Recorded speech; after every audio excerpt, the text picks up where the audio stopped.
Friends, ഇതാ ഒരാഴ്ച കഴിഞ്ഞിട്ടുള്ള റിസൾട്ടാണിത്. നിങ്ങൾ കാണുന്നില്ല, എൻ്റെ ചുവട്ടിൽ അന്ന് ഞാൻ കട്ട് ചെയ്ത ആ ഇലകളൊക്കെ അതുപോലെ തന്നെ ഉണ്ട്. അപ്പോൾ ഞാൻ കട്ട് ചെയ്ത ഭാഗത്തൊക്കെ കണ്ട പുതിയ തളിരിലകൾ വന്നിട്ടുണ്ട്.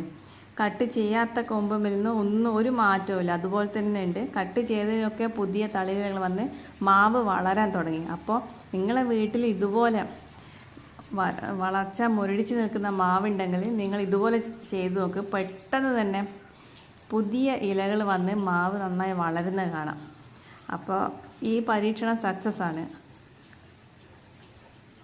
നിങ്ങളിത് ആദ്യമായിട്ടാണ് എൻ്റെ ചാനൽ കാണുന്നതെങ്കിൽ സബ്സ്ക്രൈബ് ചെയ്യണം, ഇത് ഷെയർ ചെയ്യുകയും വേണം. ഇതുപോലെ ഞാൻ ഓരോ ചെടിയും ഞാൻ ചെറിയ രീതിയിൽ കൃഷിയുണ്ട്. അതിൽ ഓരോന്നിനും എന്തൊക്കെ ചെയ്ത് എത്ര പെട്ടെന്ന് വളർത്തുന്നുള്ള കാര്യം ഞാൻ വരും ദിവസങ്ങളിൽ അപ്ലോഡ് ചെയ്യുന്നതാണ്. അപ്പം നിങ്ങൾ വീട്ടിലുള്ള മാവിൽ ഇങ്ങനെ ചെയ്ത് നോക്ക്, റിസൾട്ട് കിട്ടുമെന്ന്